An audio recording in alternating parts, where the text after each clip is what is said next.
আমি নিজে শারীরিকভাবে একটু অসুস্থ, তারপরেও পূর্ব নির্ধারিত যেহেতু আপনারা আমাকে বলেছিলেন আসার জন্য, সেজন্য আমি এসেছি।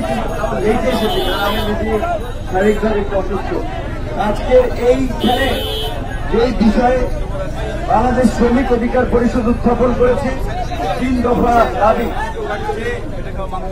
আপনার ব্যাটারি চালিত সকল রিক্সাকে সরকারি প্রতিষ্ঠান কর্তৃক নিবন্ধিত করা, এটা তো ইলিগাল কোন দাবি তুলে নেয়। 2 নম্বর দাবি, সকল সিটি কর্পোরেশন এলাকার মেইন রোডে রিক্সার জন্য উভয় পাশে আলাদা লেন তৈরি করতে হবে। এটা কিন্তু বিভিন্ন বুদ্ধিজীবীরা, আপনার যারা সড়ক নিরাপত্তায় কাজ করে, তারা কিন্তু অসংখ্যবার বলেছে যে আপনার এই ঢাকা শহরের মানুষ রিক্সা ছাড়া অচল। তাদেরকে আপনার এই একটা রিক্সা চালানোর জন্য আলাদা লেন তৈরি করে দিতে হবে। 3 নম্বর বলছে যে প্রশাসনিক ও রাজনৈতিক সিন্ডিকেটের সকল হয়রানি বাণিজ্য প্রভাব স্থায়ীভাবে বন্ধ করতে হবে। আপনারা জানেন যে শ্রমিক রাজনীতি নিয়ে চরম মাত্রার একটা ধান্দাবাজি করে রাজনৈতিক দলগুলো। অনেকেই তাদের নিজেদের রাজনৈতিক স্বার্থ হাসিল, আর্থিক স্বার্থ হাসিলে নানা ধরনের চাঁদাবাজি, টেন্ডারবাজি করে থাকে। আমি একটা কথা বলে আমার সচক্ষে আমি জানি, জগন্নাথ বিশ্ববিদ্যালয়ের সামনে বাসগুলো রাখা হয়, সেই বাস থেকে প্রতিটা বাস থেকে 200, 300, 100 করে ধাপে ধাপে টাকা নেওয়া হয়। আচ্ছা, এই টাকা কারা নেয়? ওখানে তো আইন শৃঙ্খলা বাহিনী আছে, নিশ্চয়ই তারা জানে। ওখানে রাজনৈতিক দল আছে ক্ষমতার, যেহেতু আওয়ামী লীগ, তাদের নেতাকর্মীরা আছে, তাদের চোখের সামনে দিয়ে চাঁদাবাজি হচ্ছে, তারা নিশ্চয়ই জানে এই চাঁদা কোথায় কোথায় যায়, কে কে ভাগ বাটোয়ারা করে। পরিসংখ্যান এবং বাস্তবতা বলে যে প্রশাসন এবং রাজনৈতিক দলের ফ্যাসলা ধান্দাবাজ নেতারা এবং প্রশাসনের অসাধু কর্মকর্তারা সব সাজেছে শ্রমিকদের রক্ত চুষে এই চাঁদাবাজিগুলো করে। কালকের একটা ছবি ভাইরাল হয়েছে, আপনারা দেখেছেন। বাংলাদেশে যে হেফাজতে ইসলাম একটা অরাজনৈতিক সংগঠন এবং যারা ইতিমধ্যেই আমি মনে করি যে তারা তাদের চিন্তা চেতনায় রাজনৈতিক দর্শনে তারা আধুনিকতার পরিচয় দিয়েছে। গতকালকে তারা ফ্রান্সে যে আমাদের প্রিয় নবী হযরত মুহাম্মদ সাল্লাল্লাহু আলাইহি ওয়াসাল্লামকে ব্যঙ্গোক্তি করে যে কার্টুন প্রকাশ করেছিল, তার প্রতিবাদে একটা বিক্ষোভ করেছিল, ফ্রান্স দূতাবাস ঘেরাও কর্মসূচি করেছিল। আপনারা দেখছেন সেখানে যখন হেফাজতের নেতা জুনায়েদ বাবুনগরী সাহেব যখন মুনাজাত করছেন, পুলিশের ভাই বন্ধুরাও কিন্তু বন্দুক, অস্ত্র, লাঠি ছোটা রেখে তারাও কিন্তু মোনাজাতে সামিল হয়েছে। এই ছবিটি কিন্তু বাংলাদেশ না, বিশ্ব মিডিয়ায় আমি মনে করি অনেক জায়গায় আন্তর্জাতিক বিভিন্ন সংস্থার কাছেও একটা ইতিবাচক বার্তা দিয়েছে পুলিশ সম্পর্কে। আমরা এমন পুলিশ চাই যে পুলিশের স্লোগান ছিল যে মুজিব বয়সের অঙ্গীকার, পুলিশ হবে জনতা। পুলিশ আইন শৃঙ্খলা বাহিনীর কাজে নিয়োজিত, জনগণের সেবায় নিয়োজিত। তো আমরা তো এমন পুলিশ চাই, কিন্তু পুলিশের আচরণ কেন কখনো কখনো উগ্র হবে, কখনো কখনো ছাত্রলীগ, যুবলীগ, ক্ষমতাসীন দলের গুন্ডাদের মতো। আমরা এখানে একটা মিছিল করেছি বা একটা প্রোগ্রাম করা হচ্ছে, তারা এসে বলেছে যে রাস্তাটা যেন আমরা একটু চলার জন্য স্পেস করে দেই। আমি আপনাদেরকে অনুরোধ করেছি যে আপনারা রাস্তাটা চলার জন্য একটু স্পেস করে দেবেন, পিছিয়ে এসে দাঁড়ান, সোজাভাবে লাইন প্রয়োজন হাইকোর্ট পর্যন্ত লম্বা করেন। এইটা পুলিশ আপনাকে বলেছে, অনুরোধ করেছে, আপনার করতে হবে। কিন্তু তারপরে আমি বলবো যে এই যে পুলিশ ভাইরা এটা ব্যানারটা সোজাভাবে দাঁড় করাতে পারে নাই, এই 5 ফুট না 4 ফুটের একটা ব্যানার, এখানে আপনারা 3-4 জন এসে দাঁড়িয়েছেন, এটা তো দৃষ্টিকটু এবং এটা তো উচিত না। সুতরাং আপনারা যদি ভেবে থাকেন যে আপনাদের হাতে লাঠি আছে, সরকারি বন্দুক আছে, জনগণের উপরে চালাবেন, আপনারা 5টা দিতে যাবেন, জনগণ 3টা 2টা হলেও দিতে পারবে। আগেই বলেছি যে আমরা আপনাদের সহযোগিতা চাই, প্রত্যেকটা রাজনৈতিক দল, কারণ আপনারা তো দেশের জন্য কাজ করছেন, সমাজের জন্য কাজ করতেছেন। আপনারা শ্রমিকের হয়ে কাজ করবেন, শ্রমিককে সহযোগিতা করবেন, রাজনীতিবিদদের সহযোগিতা করবেন, সকলকে সহযোগিতা করবেন। আপনাদের সাথে তো আমাদের কোনো বৈপরীত্য থাকার কথা নয়। কাজেই পুলিশ ভাইদের প্রতি অনুরোধ থাকবে যে আজকে আমি দাঁড়িয়েছি, শুধু আমি নয়, এই প্রেস ক্লাব একটা প্রতিবাদী চত্বর হিসেবে মানুষের কাছে পরিচিত। নির্যাতিত, নিপীড়িত মানুষের প্রতিবাদের একটা জায়গায় এই প্রেস ক্লাব। আমরা জানি আপনাদের প্রতি সরকারের চাপ থাকে, নির্দেশ থাকে কখনো কাউকে দাঁড়াতে না দেওয়া, লাঠিচার্জ করে উঠিয়ে দেওয়া। কিন্তু আমি আপনার কাছে একটা প্রশ্ন করতে চাই, আপনি লাঠিচার্জ করার আগে, কারো গায়ে হাত তোলার আগে একবার আপনার বিবেককে প্রশ্ন করবেন যে আপনি যেটা করতেছেন এটি কি আপনার দায়িত্ব কর্তব্য কিনা। যদি আপনার বিবেক বলে যে আজকে এই মিছিলে বা এখানে যারা অনশন করতেছে, অবস্থান করতেছে, তাদেরকে লাঠি পেটার করে উঠিয়ে দেওয়াটা আপনার বিবেক সায় দেয়, আমি বলবো আপনি তাহলে চালিয়ে যান। যদি আপনার বিবেক সায় দেয়, বিবেক সায় দেয়, তাহলে বলবো আপনার বিবেক নষ্ট হয়ে গেছে, আপনার বিবেক বিক্রি হয়ে গেছে। আমরা বিভিন্ন সময় ভারতের সীমান্ত হত্যা, আমরা ভারতের আগ্রাসন নিয়ে কথা বলে থাকি। আবার আমরা এটা তো সবসময় বলি যে বাংলাদেশের নিকটতম প্রতিবেশী হচ্ছে ভারত, বাংলাদেশের 3 দিকে বেষ্টিত ভারত। কাজে ভারতের সাথে তো আমাদের একটা সুসম্পর্ক দরকার দেশের স্বার্থেই। কিন্তু আমরা তো বারবার একটা কথা বলেছি যে বাংলাদেশের স্বাধীনতা সার্বভৌমত্বকে হুমকির মুখে ফেলে ভারতীয় দাদাগিরি দেশে মেনে নেওয়া হবে না। আমরা তো স্পষ্ট ভাষায় বলেছি সীমান্ত হত্যাকাণ্ড মেনে নেওয়া যাবে না। বাংলাদেশে ভারতীয় নতুন হাইকমিশনার তিনি বলেছেন বাংলাদেশের সাথে তারা সম্পর্ক সুদৃঢ় করতে চায়। আমরা তার এই কথাকে সম্মান জানাই, শ্রদ্ধা জানাই যে তাদের উপলব্ধি বোধোদয় হয়েছে যে বাংলাদেশের জনগণ যে তাদের প্রতি ক্ষিপ্ত, তাদের আচরণে যে তাদের প্রতি মারমুখী একটা অবস্থা, তাদের প্রতি ঘৃণা প্রকাশ করে তারা সেটা বুঝতে পেরেছে, তারা সেটা মেরামতের জন্য পদক্ষেপ নিচ্ছে। আমরা তাদেরকে ধন্যবাদ জানাই। গত রবিবার মুর্শিদাবাদ জেলায় সম্ভবত 6 জন জেলে আপনার 6 জন না 7 জন গিয়েছিল, কিন্তু তাদেরকে অক্ষত অবস্থায় বিএসএফ তারা ফেরত দিয়েছে। আমরা তাদেরকে ধন্যবাদ জানাই। আমরা তো এরকম একটা বন্ধুত্বপূর্ণ রাষ্ট্রই চাই প্রতিবেশী দেশ হিসেবে। অশিক্ষিত মানুষ একজন শ্রমিক বোঝার সঙ্গে সে ভুল করে চলে গেছে আপনার সীমান্তের মধ্যে, তাই বলে আপনি গুলি করে তাকে নদীতে ভাসিয়ে দেবেন? তাই বলে আপনি গুলি করে তাকে আপনার কাঁটার তারের উপরে ঝুলিয়ে দিবেন? আমরা সরকারের এই নতজানু পররাষ্ট্রনীতির সমালোচনা করেছি। আমরা এদেশের সরকারের সাথে ভারতীয় সরকারের অবৈধ চুক্তি, অনৈতিক কর্মকাণ্ডের সমালোচনা করি। ভারতের জনগণের সাথে এদেশের জনগণের যে আর্থিক সম্পর্ক, ভারতের জনগণের সাথে এদেশের জনগণের যে একটা হৃদ্যতার সম্পর্ক, সামাজিক সাংস্কৃতিক বৈচিত্র্যের সম্পর্ক, সেটি কিন্তু আমরা অস্বীকার করতে পারি না।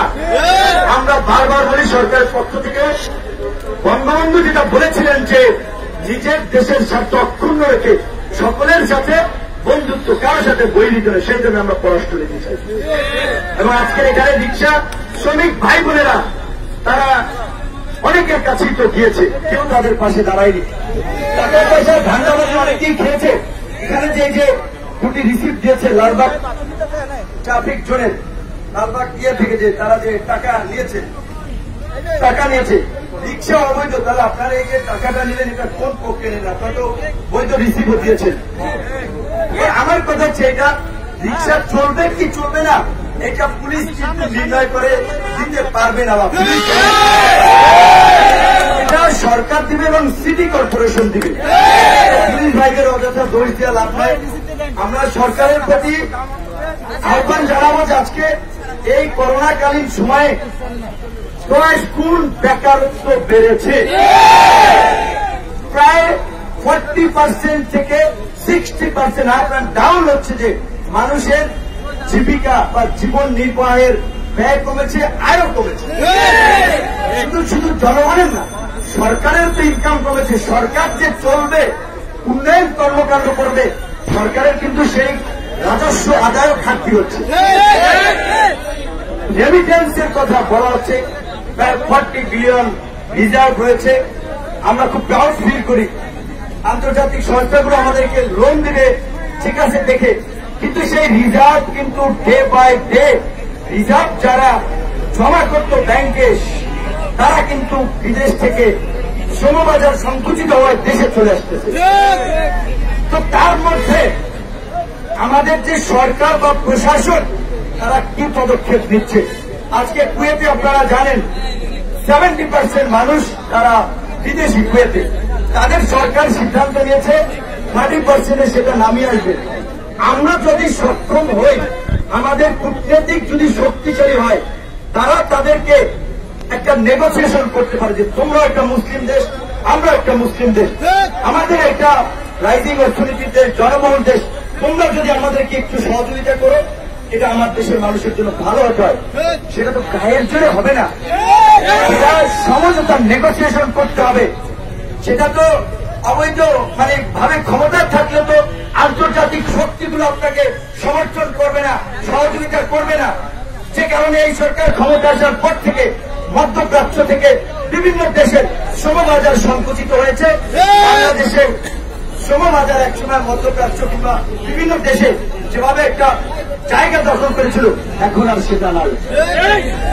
আজকে ইউরোপীয় ইউনিয়ন বলেন, আমেরিকা, ইংল্যান্ড যাই বলেন, যে আন্তর্জাতিক যারা উন্নয়ন সহযোগী যারা বাংলাদেশের উন্নয়নের ভূমিকা রেখে থাকে, তারা কিন্তু বাংলাদেশে যে গণতান্ত্রিক স্পেস কমে যাচ্ছে, জনগণের উপরে, ভিন্ন মতের মানুষের উপরে বাক স্বাধীনতা হরণ করার জন্য নির্যাতন নিপীড়ন করা হচ্ছে, সেটি নিয়ে তারা উদ্বেগ প্রকাশ করেছে।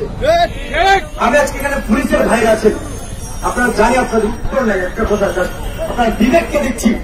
যখন আমেরিকার আন্তর্জাতিক পলিসি নিয়ে কাজ করা ফরেন টিম, যখন আপনার সিনেটররা যখন পম্পেকে অর্থ মন্ত্রী এবং প্রতিরক্ষা মন্ত্রীকে যখন চিঠি লিখল, বাংলাদেশের র্যাব 401 জনকে গুম খুন করেছে, ইউরোপিয়ান ইউনিয়ন বা আমেরিকা যে গণতান্ত্রিক মূল্য, সেখান থেকে এই দুর্বৃত্তদের উপরে নিষেধাজ্ঞা জারি করা হোক।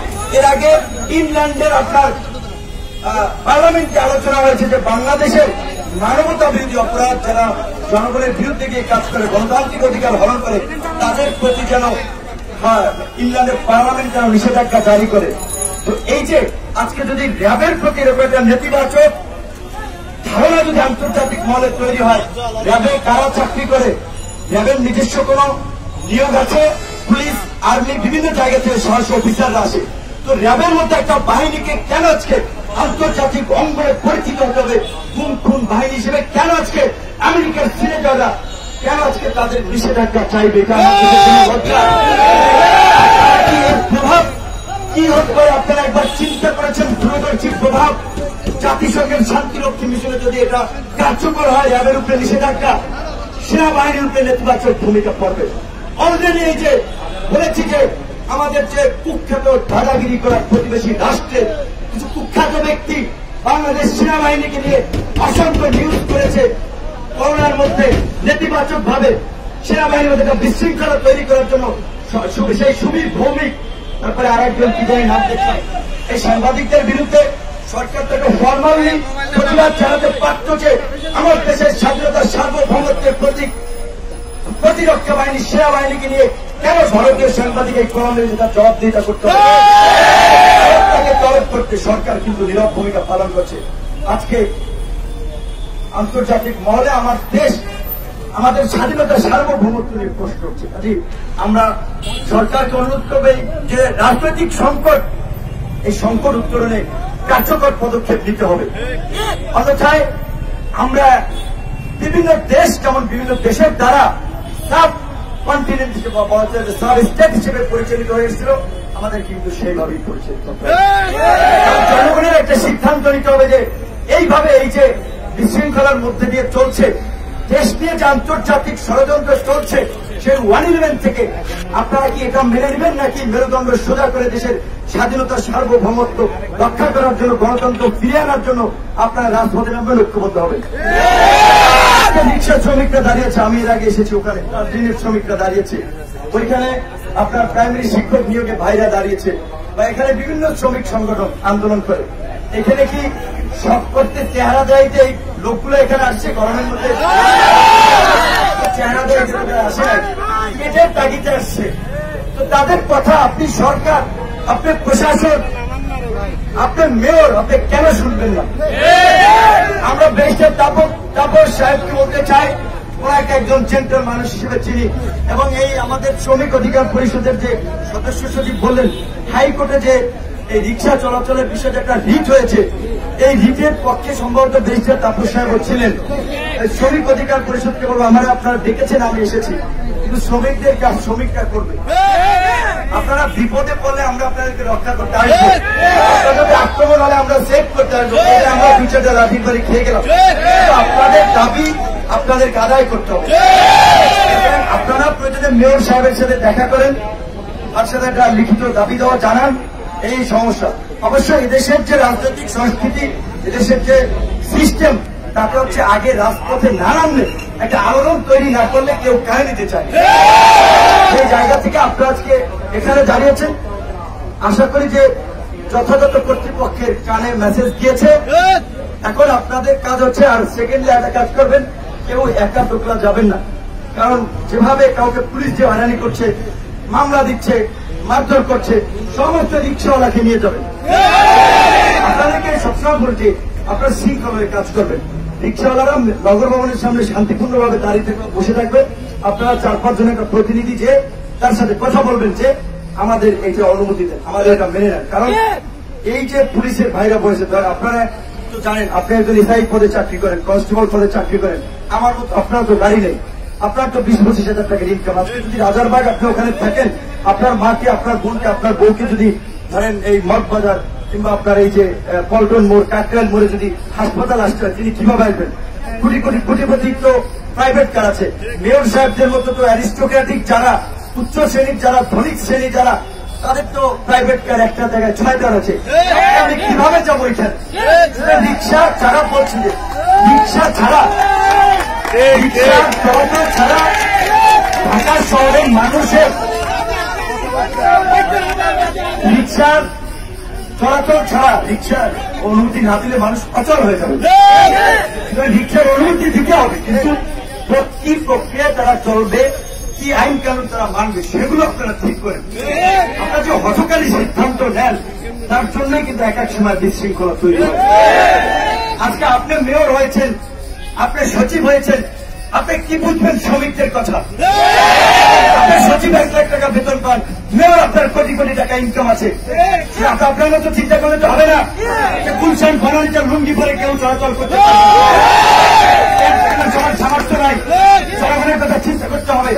শুধু এসি রুমে পরে রাজনৈতিক বক্তব্য দিয়ে, আর হচ্ছে সহমত ভাই হিসেবে যারা রাজনীতি করে, জিন্দাবাদ অমুক ভাই আসছে, রাজপথ কাঁপছে, এই রাজনীতি দিয়ে 50 বছরে এই দেশের কোন পরিবর্তন হয় নাই, শ্রেণী করে উঠেছে। সুতরাং রাজনীতিতে রিক্সাওয়ালা, শ্রমিক, পুলিশ, আর্মি, সচিব, জনগণ, সিভিল সোসাইটি সবার অংশগ্রহণ করতে হবে। সেই জায়গা থেকে তাদেরকে সেই সুযোগ করে দিতে হবে। কিন্তু আজকের রাজনীতি তো দুর্বৃত্তদের জন্য, যারা কালো টাকার মালিক তাদের জন্য। সেজন্য এই রাজনীতিকে সংস্কার করতে হবে। আপনাদেরকে রাজনৈতিকভাবে সচেতন হতে হবে। আপনি আওয়ামী লীগ করেন, বিএনপি করেন, শ্রমিক দল করেন, শ্রমিক লীগ করেন, জামাত করেন, জাতীয় পার্টি করেন, বাম সংগঠন করেন, গণসংহতি করেন, সিপিবি করেন, আমার কোন আপত্তি নাই। কিন্তু আমার জায়গা থেকে আমি এবার আমার সংগঠন আমরা বিশ্বাস করি, নৈতিকভাবে যৌক্তিক এবং ন্যায়সঙ্গত দাবি দেওয়া নিয়ে যারাই কথা বলবে, আমরা তাদের পাশে দাঁড়াবো। আমরা তাদেরই বন্ধু, আমরা তাদের পাশে দাঁড়াবো। কি কথা বলছি সেটা মুখ্য বিষয় না। ওই দিনকে আপনারা যখন আপনাদের নিয়ে বসেছিলাম, আমি বলেছিলাম শ্রমিক দল রয়েছে, শ্রমিক লীগ রয়েছে, অন্যান্য অনেক সংগঠন রয়েছে। ওই সেই সংগঠনগুলোকে দেখছেন, কোন একটা শ্রমিকদের যৌক্তিক দাবিতে তারা প্রেস ক্লাবে দাঁড়িয়েছে? আওয়ামী লীগের সংগঠন শ্রমিক লীগ, তারা প্রধানমন্ত্রী একটা স্মারকলিপি দিয়েছে, মন্ত্রীর সাথে একটা কথা বলেছে, আর কথা বলেছে শ্রমিক লীগের নেতা, শ্রমিক নেতা, তার 5টা বাস, তার 3টা গার্মেন্টস ফ্যাক্টরি, তার ঢাকা শহরে 6-7টা প্লাট। ও কিসের শ্রমিক নেতা? ও তো শ্রমিকদের রক্ত চুষে ফ্ল্যাট করছে, বাড়ি করছে। ওই ধান্দাবাজদেরকে নেতা হিসেবে মানবেন না।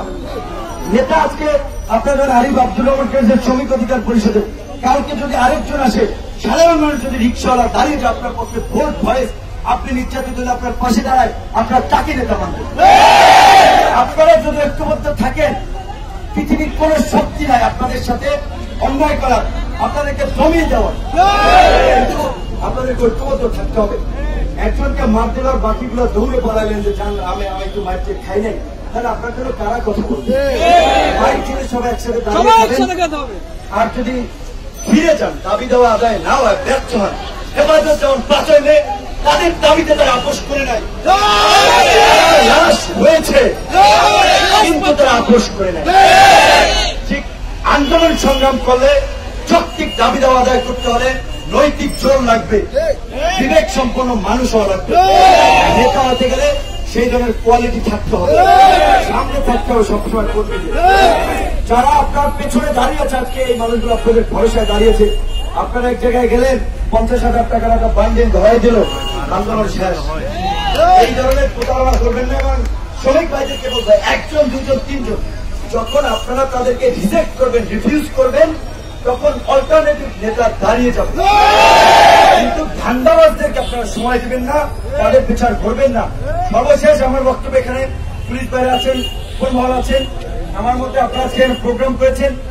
আমার ব্যক্তিগত আজকে আপনারা প্রোগ্রাম এনে শেষ করতে পারেন, কালকে পরশু প্রয়োজনে ঠিক সরাজে নিয়েই যাবেন। আবার নগর ভবনে মেয়রের সাথে টাইম নেন, কারণ তিনি থাকেন, কখন থাকেন না, করোনা পরিস্থিতির কারণে বেশি লোক যেতে দেবে না, আপনারা টাইম নেন।